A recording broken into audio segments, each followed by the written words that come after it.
Now, Mr. Gavaskar, good evening, sir. Thanks so much for joining us. First up, would you say the honours are even after day two?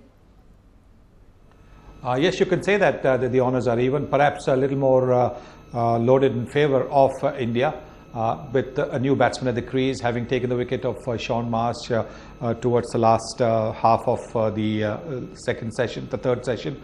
And yes, with the bowlers getting an overnight rest and being fresh tomorrow, India need to strike very, very early tomorrow and wrap up the Australian innings before lunch. All right, Mr. Gavaskar, talking about India's batting early on day two at the Gabba, would you say that the Indians failed to capitalise on what was an excellent position of theirs after day one, losing 6 wickets for 97 runs in the first session itself?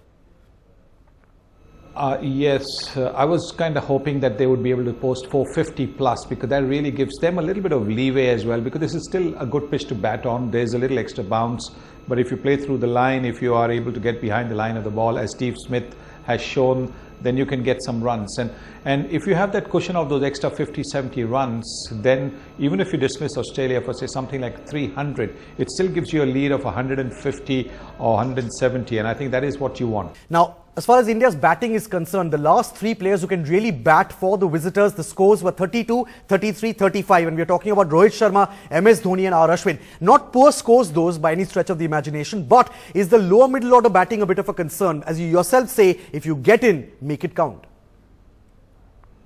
Yes, so disappointing that Rohit Sharma got out in the manner that he did, because he was looking good yesterday, but that's what can happen if you have to resume an innings, whether it is overnight or after a lunch interval. It takes you a little while to get your concentration going, but number 6 batsman, when you're batting 30, then you expect that he will go on to score big runs. Dhoni and Ashwin, I thought, had a good partnership. Actually, that is what helped India to get to a score of 400 plus. Otherwise, we would have been dismissed for about 375.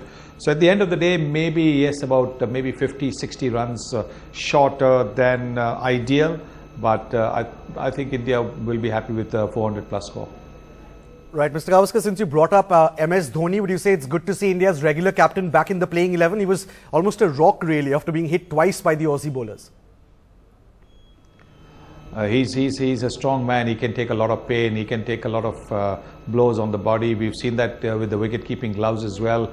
Nothing really phases him. So it was good to see him take those blows, show the Australians that the Indians are not afraid of physical injury. Right, Mr. Gavaskar, we've spoken about the Indian batting. Let's focus on the bowling a little bit now. Umesh Yadav picked for this test after being left out of the first one. He took 3 of the 4 Aussie wickets that fell on day 2. Your take on how he bowled overall? He bowled really well, didn't he? He bowled a very good line and length. He was making the batsman think. He was asking the questions. He was looking like getting a wicket.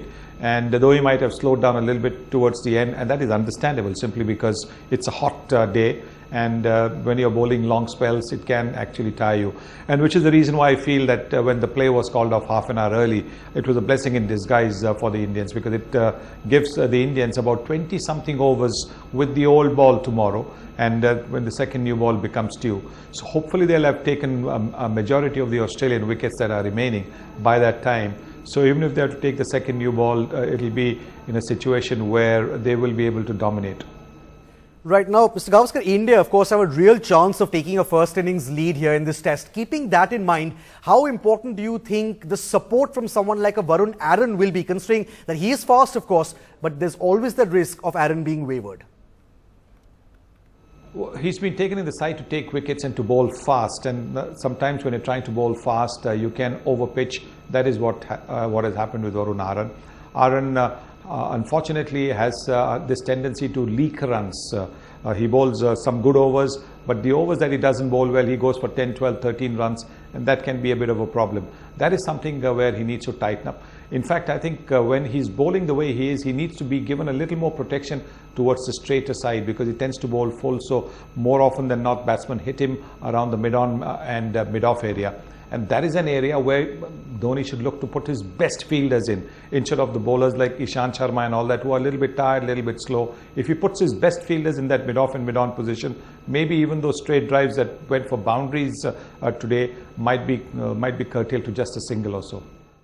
Right, one final question this evening, Mr. Gavaskar. Two things that everyone will keep in mind on day 3. There's, of course, that storm closing in on Brisbane. And there's just one more specialist batsman to come for the Aussies in the form of Brad Haddin. Now, in that context, would you say that the Indian bowlers need to put up a performance on day 3, almost like the one the Aussies did early on day 2? Yes, and I think the Aussies learned from what they had done the previous day when they bowled far too short.